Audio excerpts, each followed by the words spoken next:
My name is Paula, and at 32 I finally had the engagement party I had dreamed about since I was a little girl. After years of waiting for the right partner, everything seemed perfect until my younger sister Rachel decided my special night needed her touch. Our relationship had always been complicated, with Rachel constantly seeking the spotlight. As I stood beside my fiancé James feeling truly happy, Rachel tapped her glass and made an announcement that shattered my perfect evening. "Where are you watching from today?" If you enjoy stories about family drama and sweet revenge, hit that like button and subscribe for more real-life stories about standing up for yourself. Growing up in a middle-class neighborhood in Boston with Rachel, who is 3 years younger than me, was never easy. From the time we were children, there was a pattern I noticed but tried to ignore. Whenever something significant was happening in my life, Rachel found a way to redirect the attention to herself. At first I thought it was just coincidence or bad timing, but as the years went by, the pattern became undeniable. I still remember my high school graduation. After 4 years of maintaining honor roll status and securing a scholarship to my dream college, my family was supposed to celebrate my achievement. The day before the ceremony, Rachel was climbing a tree in our backyard, something she had done 100 times before without incident. Somehow, that particular day, she fell and broke her arm. My graduation day turned into a stream of relatives asking about Rachel and her bright pink cast, which she insisted everyone sign. Then came my senior prom. I had saved for months to buy a beautiful pale blue gown that made me feel like a princess. As I descended our staircase for the traditional pre-prom photos, Rachel appeared with a glass of red punch. She tripped over absolutely nothing and sent the punch flying directly onto the front of my dress. The photos show me in a hastily borrowed dress from my cousin, my eyes red from crying. When I secured my first job after college, my parents organized a small dinner celebration. Just as my father began to toast my accomplishment, Rachel jumped up and announced she had been accepted to her top-choice university with a full scholarship. The rest of the dinner centered around her accomplishment, not mine. Our parents never seemed to notice this pattern. Being the baby of the family, Rachel was always given extra leeway. When I tried to point out her behavior, I was told to be the bigger person. After all, I was the older sister. I should understand. I should be more mature. After years of hearing this, I started to believe there was something wrong with me for feeling hurt. The only person who saw through Rachel was my grandmother. Grandma Margaret had a keen eye and never missed Rachel's tactical timing. During quiet moments when we would bake together, she would squeeze my hand and whisper, "Your time will come, Paula. And when it does, it will be all the sweeter for the wait." Those words became my mantra through years of watching Rachel perform her attention-seeking routines. College provided a welcome break from the constant competition. Living in a different state gave me room to discover who I was away from Rachel's shadow. I made friends who valued me, dated guys who saw me for myself, and built a career in marketing that I was proud of. But family holidays and events always meant returning to the same dynamic. After a series of relationships that never quite felt right, I met James when I was 30. He was different from anyone I had dated before. Kind, thoughtful, and perceptive, he noticed the dynamic between Rachel and me almost immediately. After witnessing Rachel announce her promotion during my birthday dinner, effectively hijacking the evening, James gently suggested something that had never occurred to me: setting boundaries. That conversation opened my eyes. For years I had made excuses for Rachel. She was younger. She needed the attention. She was just excited about her news. James helped me see that her behavior was not normal sibling rivalry, but something more calculated and harmful. When James proposed after 2 years of dating, my happiness was immediately followed by anxiety about how to involve Rachel in our wedding plans. Part of me wanted to exclude her entirely, but family pressure and my own guilt made that impossible. After accepting James' proposal, I called Rachel to share the news. Her reaction was lukewarm at best. Finally, she said, "I was beginning to think you two would never make it official." Not exactly the enthusiasm I had hoped for from my only sister. As we began planning our engagement party, I decided to have a clear conversation with Rachel. I called her one evening and laid out my expectations plainly. "Rachel, this engagement party is really important to me," I explained. I would love for you to be there and share in our happiness. But I need you to understand that this is our day to celebrate. Can you promise me there will be no surprise announcements or attention-seeking moments?" Rachel sounded genuinely hurt that I would suggest such a thing. "Paula, I cannot believe you think so little of me. Of course I want you and James to have your special night. I promise I will be on my best behavior." I wanted to believe her. I really did. Maybe this time would be different. Maybe she had finally grown up. I had other family members to consider too. Our parents, who were excited to host their first daughter's engagement celebration. Cousins, who would be traveling from out of state, and James' family, who would be meeting many of my relatives for the first time. As the date approached, I found myself hoping that Rachel might finally let me have one special day that was just about me. After all these years, was that too much to ask?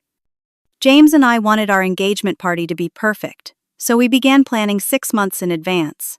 We secured a beautiful restaurant venue with a private garden area that featured twinkling lights in the trees and a small fountain.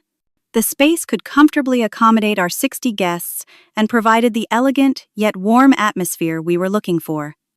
My engagement ring was a source of constant joy. James had chosen a vintage-style emerald surrounded by tiny diamonds. It had been his grandmother's reset, with a new band that complemented the original design. Every time I looked at it, I remembered the way James had proposed at the art museum where we first met, getting down on one knee in front of the painting we had discussed during our first conversation. Creating the guest list required careful consideration. We wanted our closest friends and family present, but we also needed to be mindful of the venue capacity. We spent several evenings at our kitchen table, listing names and debating the merits of inviting certain distant relatives or work colleagues. In the end, we settled on 40 family members and 20 close friends. The menu planning was another enjoyable task. We selected a cocktail hour with past hors d'oeuvres, followed by a seated dinner with 3 entree options. For dessert, we chose a variety of miniature pastries rather than a traditional cake, saving that tradition for the wedding itself. The restaurant's chef worked with us to ensure everything would be perfect, even accommodating several guests with dietary restrictions. For decorations, we decided on a color scheme of navy blue and silver. Centerpieces would feature white roses and baby's breath in silver vases surrounded by votive candles. Navy blue table linens would provide an elegant backdrop, and silver charger plates would add a touch of formality without being overly stuffy. My best friend Megan was invaluable throughout the planning process. As my future maid of honor, she took her duties seriously, coordinating with the restaurant manager and offering emotional support whenever wedding-related stress became overwhelming. She also helped me create a music playlist that captured the romantic yet celebratory mood we wanted to establish. Finding the perfect outfit took longer than I expected.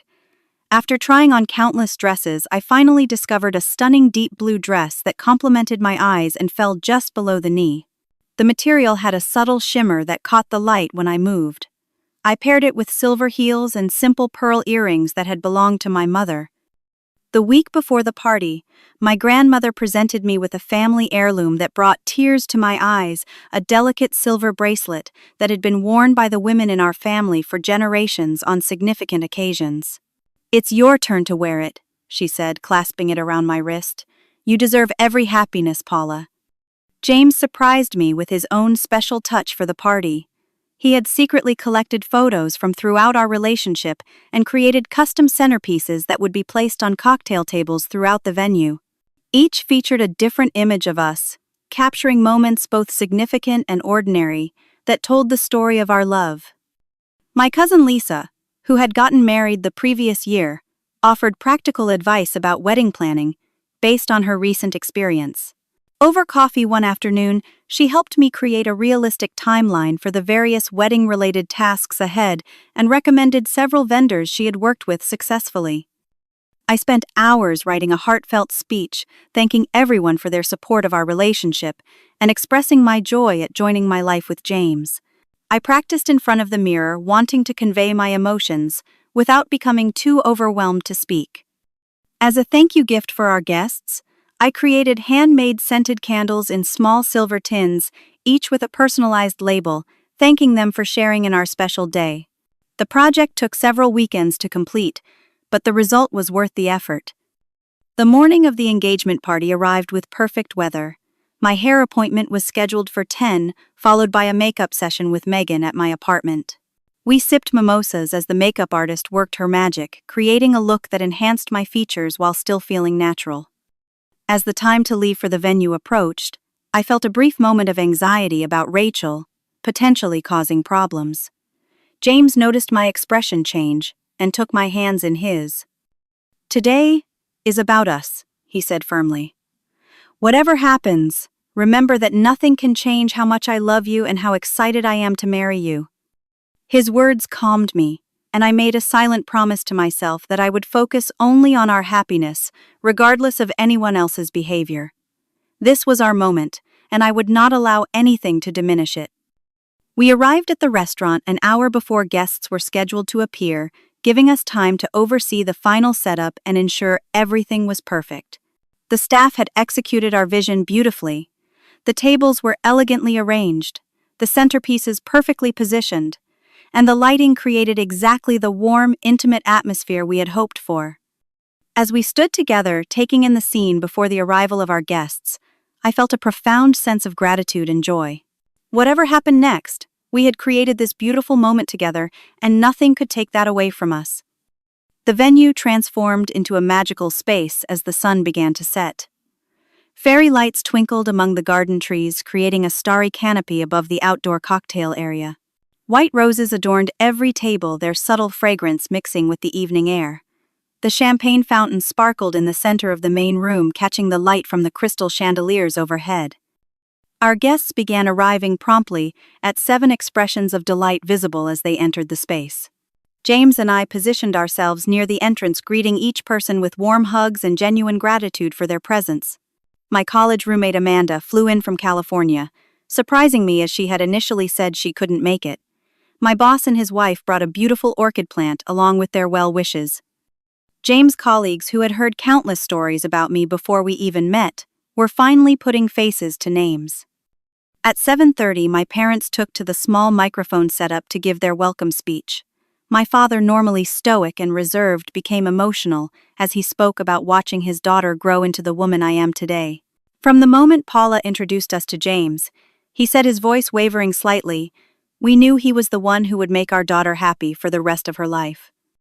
My mother added her own sentiments, sharing how she had prayed for this day and how thankful she was to be adding James to our family. Their sincerity brought tears to many eyes, including my own. James' parents followed with their own touching words.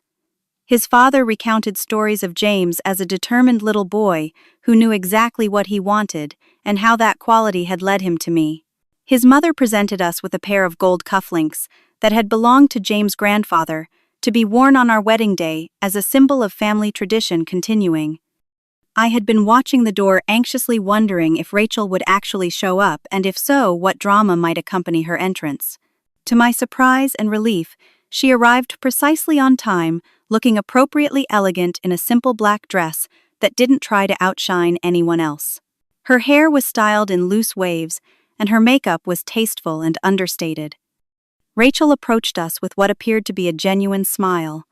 "Paula, you look absolutely beautiful," she said, embracing me warmly. "The venue is stunning. You and James have done an amazing job planning everything." She turned to James and hugged him as well. "Take care of my big sister, okay?" I felt my shoulders relax for the first time that evening. Maybe, just maybe, Rachel had actually meant her promise to behave. The 5-course meal exceeded our expectations. Starting with a delicate butternut squash soup, followed by a fresh arugula salad with pears and walnuts, guests then enjoyed their choice of herb-crusted salmon, filet mignon, or wild mushroom risotto. The servers moved efficiently between tables, ensuring everyone's wine glasses remained full, and no plate sat empty for long. I overheard numerous compliments about the food as I moved between tables, chatting with our guests. After the main course was cleared, the small dance floor opened. James took my hand and led me to the center as our song began to play. "Can't Help Falling in Love" had been playing in the coffee shop where we had our second date, and we both immediately claimed it as ours. As we swayed together, his hand warm against the small of my back, I felt completely present in the moment, surrounded by love and support.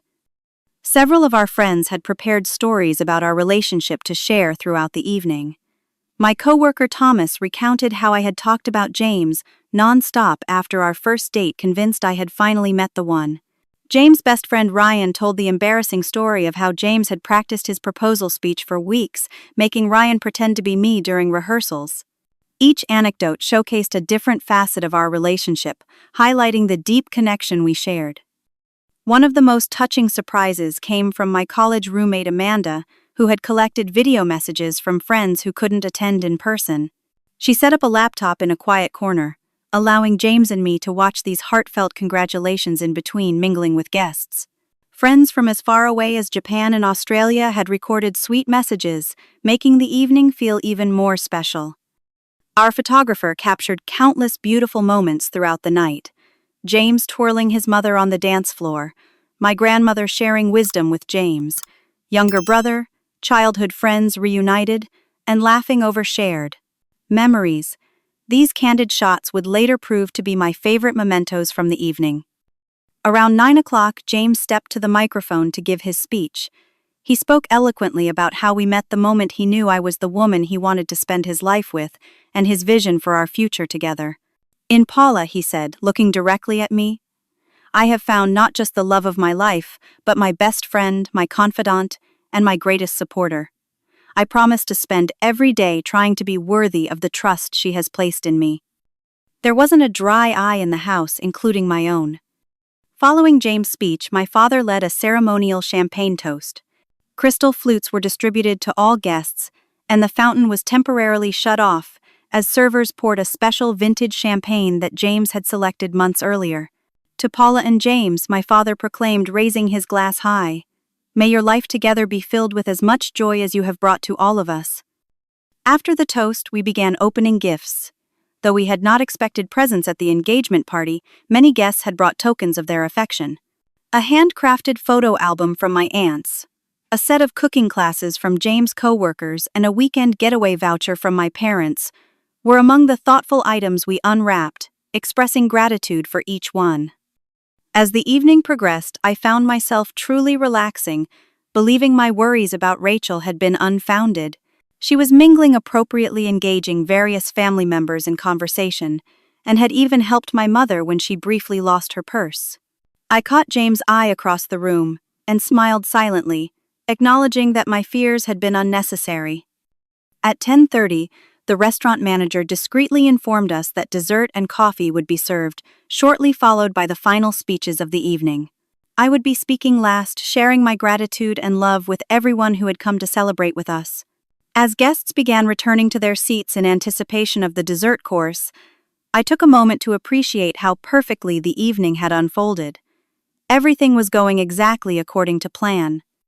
Just as I stood up to deliver my speech, the soft, tinkling sound of metal against glass cut through the pleasant murmur of conversation. All heads turned toward the source of the interruption.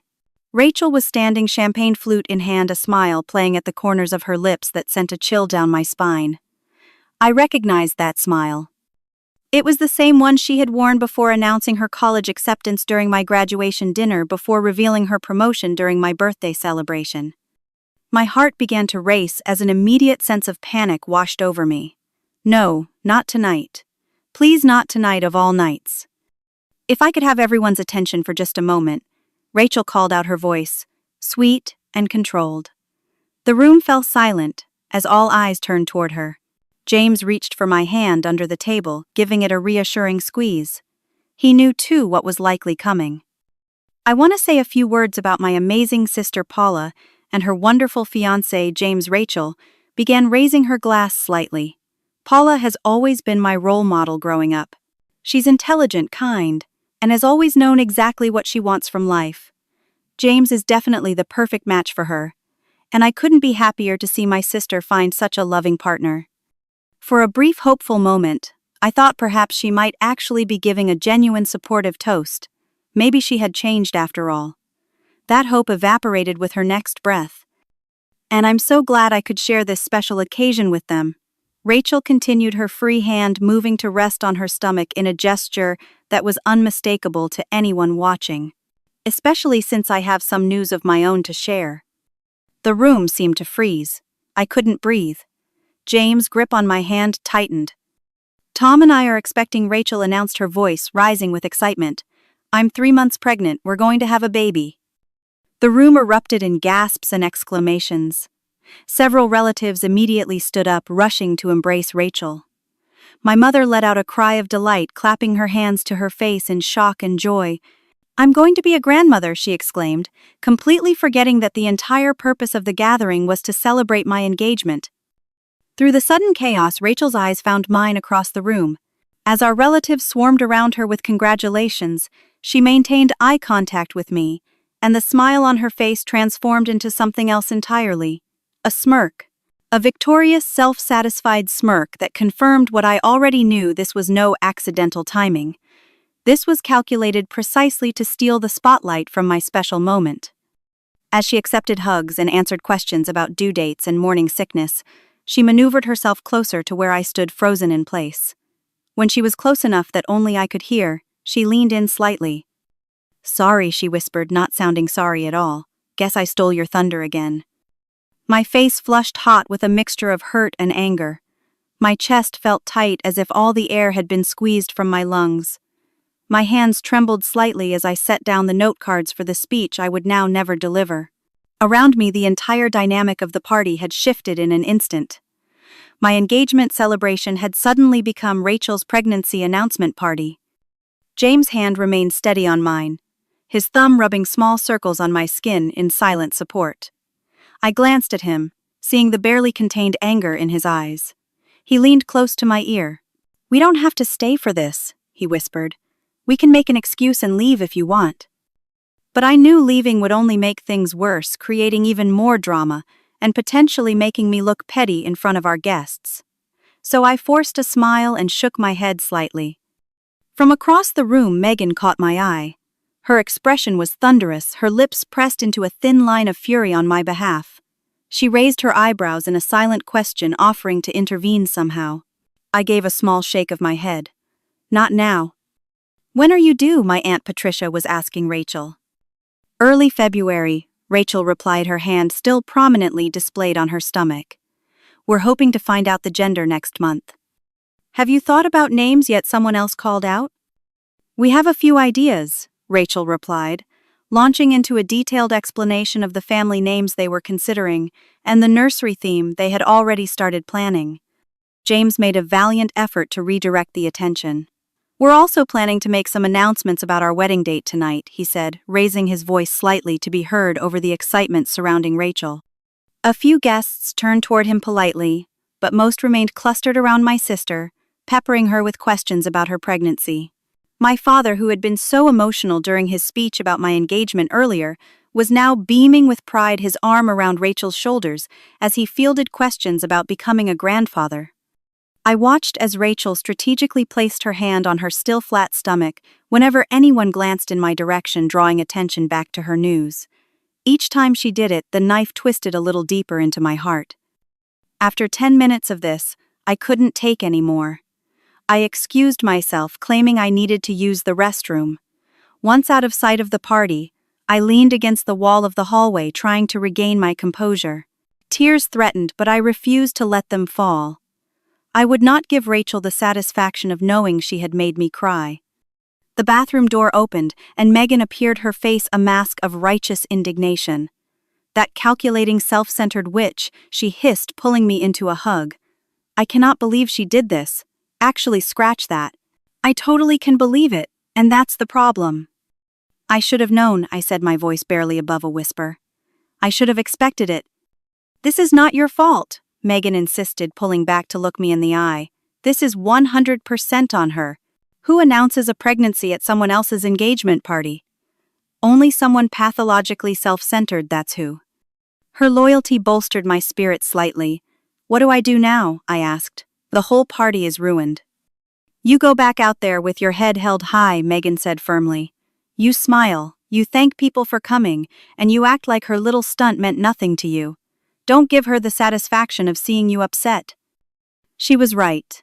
I took a deep breath, straightened my shoulders, and checked my reflection in the mirror. I reapplied my lipstick, pinched some color back into my cheeks, and practiced my most convincing smile. "Ready?" Megan asked, offering her arm. I nodded, linking my arm through hers. "Ready." When we returned to the party, the excitement over Rachel's announcement had somewhat subsided, though it remained the primary topic of conversation at many tables. I circulated among the guests as best I could, thanking them for coming and trying to salvage some joy from the evening. But the damage was done.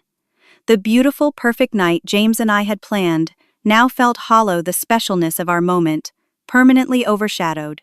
As I watched Rachel continue to bask in the attention, accepting congratulations and answering questions about her pregnancy plans, I made a silent promise to myself. This would be the last time she stole my moment. The very last time. After the last guest departed, and we thanked the restaurant staff, James and I returned to our apartment in silence. The weight of the evening hung between us, unspoken but palpable. As soon as the door closed behind us, I felt the careful composure I had maintained all evening crumble. Tears spilled down my cheeks as I sank onto our couch, the emotional dam finally breaking. James was beside me instantly, his arm around my shoulders, pulling me close against his chest. "Let it out," he murmured against my hair. "You've been so strong all night. It's okay to be upset now." "She always does this." I sobbed, the hurt and frustration of not just tonight but years of similar incidents pouring out. Every single important moment in my life, she finds a way to make it about her. My graduation, my job promotion, my birthdays, and now our engagement party. Why? Why can't she just let me have one day? James held me tighter, his own anger evident in the tension of his body. "What she did was selfish and calculated," he said firmly. "There's no excuse for it. None." For nearly an hour I recounted every instance I could remember of Rachel hijacking my significant life events. With each example I felt both the validation of having James understand the pattern and the deep sadness of realizing just how consistent this behavior had been throughout my life. "And my parents never see it," I added, wiping away fresh tears. "They always make excuses for her, always expect me to be the bigger person. I'm tired of being the bigger person, James. I'm so tired." James was quiet for a moment, thoughtfully tracing patterns on my arm. "You know," he said, "finally we don't have to just accept this. We could respond in a way that makes it clear her behavior has consequences." I looked up at him, surprised. James was usually the calm, rational one who encouraged patience and understanding. "What do you mean?" "I mean," he said slowly, "that perhaps it's time we modified our wedding plans with Rachel specifically in mind." The idea was intriguing, but I hesitated. Wouldn't that just be petty? Stooping to her level? "It's not petty to establish boundaries," James countered. "There's a difference between revenge and consequences. What if our response could actually teach her something about how her actions affect others?" We stayed up well past midnight brainstorming ideas. Initially I considered excluding Rachel entirely, but that would create a rift with my parents that I wasn't prepared to deal with. We needed something more subtle but equally effective. "What about a destination wedding?" James suggested, around 2 in the morning. "Something that would be difficult for Rachel to attend while pregnant." The idea took root and began to grow. "Hawaii," I said. The pieces falling into place. My dream location anyway, and she'd be nearly 8 months pregnant by then. Her doctor probably wouldn't allow her to fly. "And we could make it adults only," James added, a small smile playing at his lips. "No exceptions." As the night progressed, our plan evolved from a simple reaction into a strategic response that addressed years of boundary violations. By sunrise, we had outlined a complete wedding plan redesign that would not only create our dream celebration, but would also send a clear message to Rachel about respecting others' special moments. After a few hours of sleep, I called Megan to discuss our emerging plan. Her immediate enthusiasm was both validating and energizing. "This is brilliant," she declared after I explained our idea. "It's not even really about revenge. It's about finally standing up for yourself and showing Rachel that her actions have real consequences." "Do you think we could get new save the dates designed and printed quickly?" I asked. "Absolutely," Megan replied. My cousin works at a print shop. I bet she could rush order them for us. What exactly did you have in mind? We spent the next hour refining the details of our new Save the Date cards. They would feature a stunning beach sunset image with the text, "Join us for our destination wedding celebration in Maui, Hawaii." Beneath that would be our wedding date strategically selected to coincide with Rachel's due date window. At the bottom, in elegant but unmistakable font, "Adult guests only, no exceptions." Additionally, we decided to add 2 more policies that would further impact Rachel: no photography or social media posting allowed, and 3-day celebration requiring Wednesday through Sunday attendance. James immediately began researching destination wedding packages in Hawaii, finding a perfect remote beach venue that offered exactly what we wanted. The date was available, and the package included accommodation options at varying price points for our guests. Most importantly, it was expensive enough that Rachel and her husband Tom, who were always complaining about being on a tight budget, would find it financially challenging. While James handled the venue details, I called our printer to place a rush order on the new Save the Date cards. They promised to have a proof ready by the end of the day, and the cards printed within 48 hours. The timing was perfect. We should send Rachel's card first, I suggested to James that evening, as we reviewed the digital proof from the printer. Overnight delivery, so she gets it before anyone else. James agreed, adding, "We should include a personal note with hers, something that makes it clear this is a direct response to her behavior." I drafted a brief note on our personal stationery. "So excited to have you share an OUR special day. No exceptions to any policies." The wording was carefully chosen to be polite on the surface while conveying an unmistakable subtext. When the cards arrived 2 days later, we immediately addressed Rachel's envelope and included my handwritten note. We paid for priority overnight shipping, ensuring it would arrive at her doorstep the following morning. The rest of the cards would go out by regular mail later that week.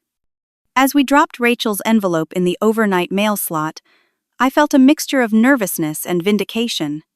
Part of me worried we were being too harsh, while another part felt this was long overdue.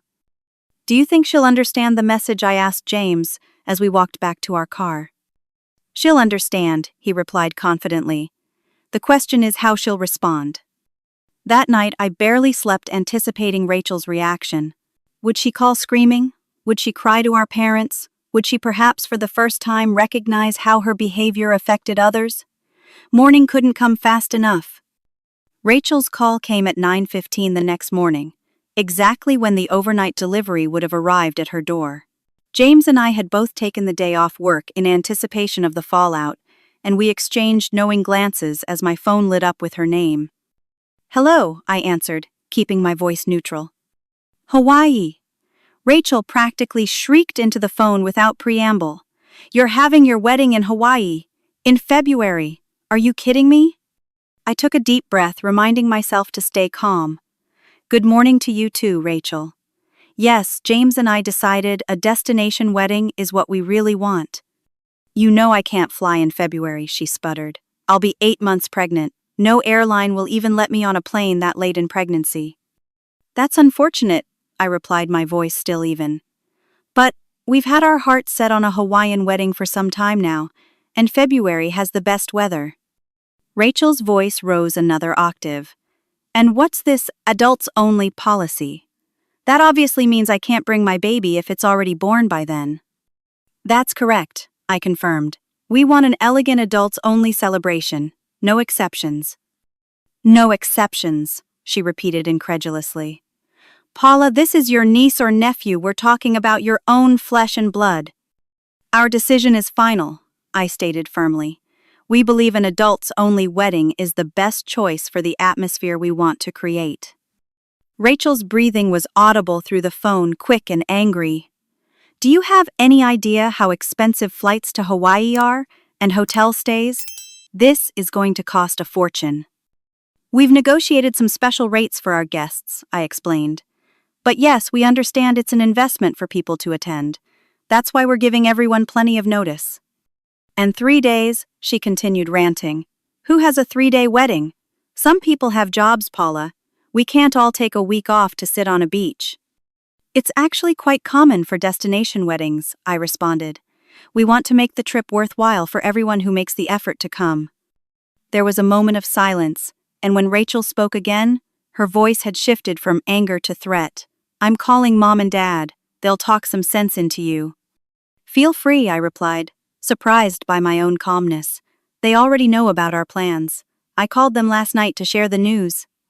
This was true. James and I had decided to preemptively call my parents, explaining our decision as simply wanting a dream beach wedding. We had carefully avoided mentioning anything about Rachel's behavior or the timing being related to her pregnancy. Rachel hung up abruptly, and within 30 minutes my phone was ringing again. This time, it was my mother. Paula, she began, her voice strained with forced patience. I think we need to discuss these wedding plans of yours. What about them? I asked innocently. Darling, you must realize that Rachel won't be able to attend if you hold it in Hawaii during her final trimester. And this adults-only policy means your own niece or nephew wouldn't be welcome. We understand that might make it difficult for some people to attend, I acknowledged. But James and I have decided this is what we want for our wedding day. My mother's voice grew more insistent. But Paula, this is family we're talking about. Surely you can make an exception for your own sister and her child. This is your first niece or nephew. Mom, I said firmly. James and I have discussed this thoroughly. We want an adults-only destination wedding. Everyone will need to respect our wishes or send their regrets. I don't understand why you're being so stubborn about this, my mother said, frustration evident in her tone. This isn't like you, Paula. You've always been so accommodating, so considerate of others. I'm still being considerate, I countered. I'm giving everyone plenty of notice to make arrangements or decide not to come. What I'm not doing is changing our dream wedding plans to accommodate everyone else's preferences. After several more minutes of unsuccessful persuasion, my mother sighed heavily. Your father wants to speak with you, she said, passing the phone. My father took a different approach, appealing to my sense of family unity. Adder Pumpkin. He began using my childhood nickname. I understand you want your special day to be perfect, but family is everything. Your sister is hurt that you seem to be excluding her deliberately. Dad, I replied, keeping my voice gentle but firm.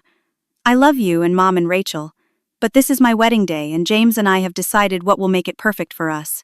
I hope you can respect that. The conversation ended in a stalemate with my parents, clearly disappointed, but unable to change my mind.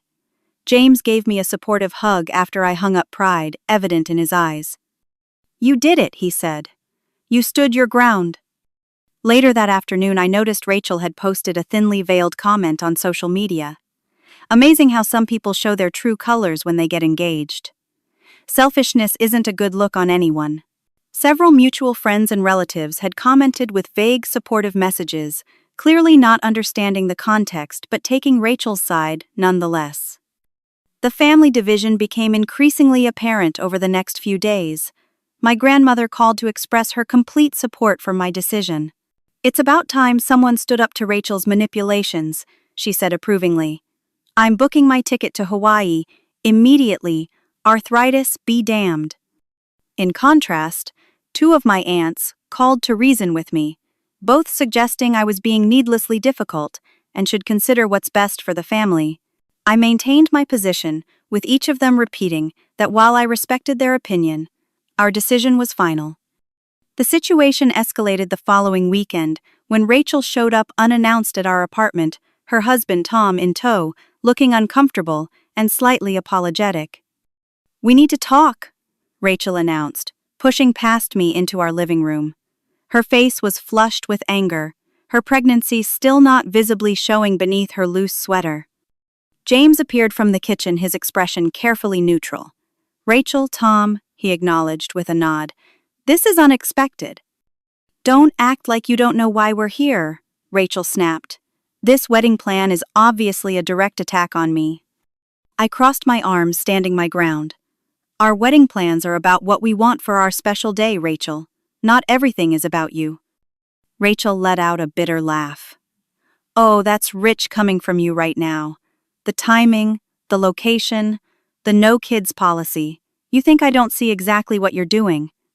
And what am I doing, Rachel? I asked, maintaining eye contact. You're punishing me for announcing my pregnancy at your engagement party, she declared. You're being petty and childish. Interesting choice of words, I replied calmly. I'm curious, Rachel. What would you call announcing your pregnancy in the middle of someone else's engagement celebration? Rachel's face reddened further. That was different. I was excited and wanted to share my news with the family, while everyone was together. And you couldn't have waited until the next day, or called everyone individually, or hosted your own celebration, I pressed. Tom shifted uncomfortably beside Rachel, avoiding eye contact with anyone. I suspected he had not been fully aware of the timing of Rachel's announcement or its implications. Rachel's tactics shifted as she realized her righteous indignation wasn't working. Her expression softened, and her hand moved to her stomach in that now familiar gesture. Paula, please. This is your niece or nephew. Don't you want to be part of this baby's life? Of course I do, I replied honestly. But that has nothing to do with our wedding plans. If you go through with this, you'll never meet your niece or nephew. Rachel threatened, her voice rising again.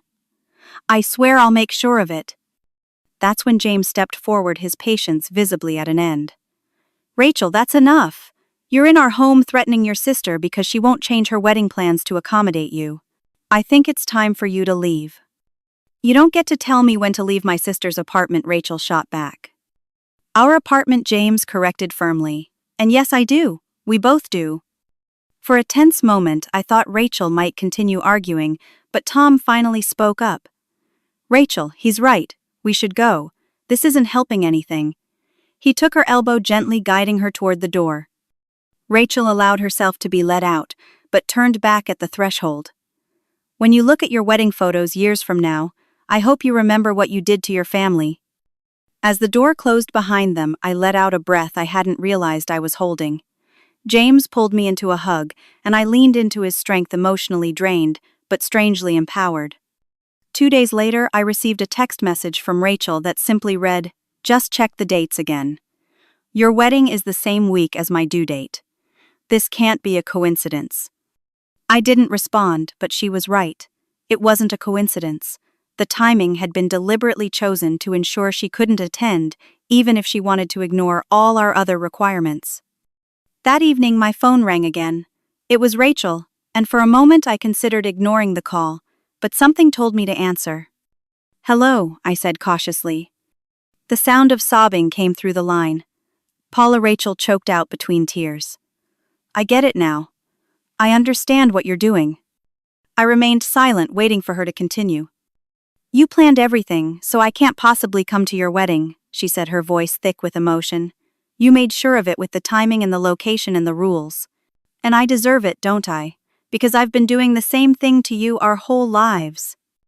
It was the first acknowledgement she had ever made of her pattern of behavior. I sat down heavily on the edge of my bed, unprepared for this turn of events. "Rachel," I began, unsure what to say. "No, let me finish," she interrupted. "I've been thinking about it nonstop since I got your save the date card. At first I was just angry, but then I started remembering all the times I've stolen your spotlight. Your graduation, your birthdays, your job promotion, and now your engagement party." She paused, drawing a shaky breath. "I don't even know why I do it. It's like I can't stand seeing you happy without making sure everyone is looking at me instead." I felt tears pricking at my own eyes. "I've wondered that my whole life," I admitted.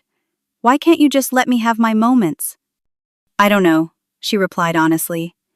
"Maybe I've always been jealous of you. You were always the smart one, the responsible one, the one everyone respected. I was just the baby of the family who had to create drama to get noticed." The conversation continued for nearly an hour, Rachel opening up about her insecurities and fears in a way she never had before. I shared my own hurt and resentment that had built up over decades. There were tears on both sides, painful truths acknowledged, and the first tentative steps toward a new understanding. Before we hung up, Rachel asked a question that surprised me. "If I promised to never pull a stunt like that again, would you consider changing some of your wedding plans so I could attend? Not all of them, just enough that I could be there for you." I promised to think about it, not ready to commit, either way. After disconnecting, I immediately called James to share the unexpected development. Together, we would need to decide how to move forward, balancing our desire for the perfect wedding day with the possibility of a healthier relationship with my sister. 3 months passed after that emotional phone call with Rachel. During that time, James and I had numerous discussions about our wedding plans. We wanted to maintain the boundaries we had established, while also leaving room for potential reconciliation with my sister if her change of heart proved genuine. What if we kept the destination aspect but moved it closer to home? James suggested one evening as we reviewed our options. Maybe a beach wedding in California instead of Hawaii. Still beautiful but more accessible. The idea had merit. A coastal California venue would still provide the beach setting we wanted, while being a shorter, less expensive flight for guests. It would also make it possible for Rachel to attend if her doctor approved travel during her 7th month rather than her 8th. After careful consideration, we decided to adjust our plans while maintaining the adults-only policy. This felt like a fair compromise that acknowledged Rachel's apparent epiphany while still protecting our vision for our special day. 2 weeks after making this decision, I invited Rachel to meet for lunch, just the two of us. We chose a quiet cafe, halfway between our home's neutral territory, for what would be our first face-to-face conversation since the confrontation in my apartment. Rachel arrived looking different than I expected. Beyond the now visible baby bump, there was a new humility in her demeanor. After ordering, we sat in awkward silence for several moments before she finally spoke. "I've been doing a lot of thinking," she began, nervously twisting her napkin, "about why I always felt the need to steal your spotlight." I nodded encouragingly, willing to listen. "Growing up, I always felt overshadowed by you," she admitted. "You were so accomplished, so put together. Everyone always said, 'Why can't you be more like Paula?' I think I started sabotaging your moments because it was the only way I could feel noticed." "I never knew you felt that way," I said quietly. "From my perspective, you were always the favorite. Mom and Dad let you get away with everything." Rachel looked surprised. "Really, I always thought they preferred you because you never caused problems." We spent the next hour sharing our different perspectives on our childhood and relationship. For the first time, I truly understood how Rachel's insecurity had driven her behavior. Similarly, she began to comprehend the cumulative hurt her actions had caused me over the years. "I can't change the past," Rachel said, tears welling in her eyes. "But I want things to be different going forward. I want to be a sister you can count on, not one you have to guard against." "I want that too," I admitted. "But it's going to take time to rebuild trust." I told her about our revised wedding plans, explaining that we had moved the location to California but were keeping the adults-only policy. To my surprise, Rachel nodded in acceptance. "That's fair," she said. "I'll arrange for Tom's mother to watch the baby. This is your day, and I want to respect that." In the weeks that followed, Rachel demonstrated a consistent effort to change her behavior. She asked thoughtful questions about our wedding plans without making suggestions or trying to influence our decisions. When our parents tried to pressure me about allowing the baby at the wedding, Rachel surprisingly stepped in to support our choice. "It's their wedding, Mom," I overheard her say during a family dinner. "If they want an adults-only celebration, we need to respect that." The surprised look on our mother's face mirrored my own. This was a side of Rachel I had never seen before. Our wedding day arrived in late April at a beautiful oceanfront venue in Carmel. The ceremony was everything we had hoped for, intimate, meaningful, and focused on our love story. As I walked down the aisle toward James, I felt a profound sense of peace and rightness. Rachel attended without her husband Tom, who stayed home with their 6-week-old daughter Lily. Throughout the day, Rachel stayed appropriately in the background, helping where needed but never attempting to draw attention to herself. During the reception, she approached the microphone during the open toast portion of the evening. My body tensed, automatically old fears surfacing despite our recent progress. James squeezed my hand reassuringly as Rachel began to speak. "I want to say something to my sister," she began, her voice steady. "Paula, I owe you an apology. For years I've been selfish and thoughtless, stealing moments that should have been yours alone." She paused, visibly emotional. "I'm sorry for all the times I hurt you, especially at your engagement party. You deserved better from your sister." The room was silent guests, watching with a mixture of confusion and fascination. "I promise from this day forward to be the sister you deserve," Rachel continued. "Someone who celebrates your joy rather than competing with it. I love you, and I'm so happy you found James." She raised her glass, tears streaming down her face.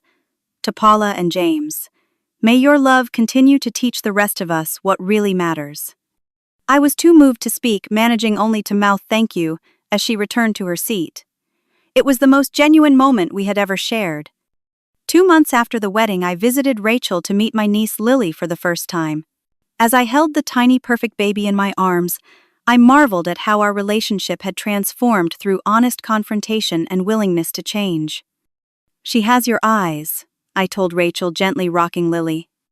Poor kid, Rachel joked, but without the self-deprecation that had often colored her humor in the past.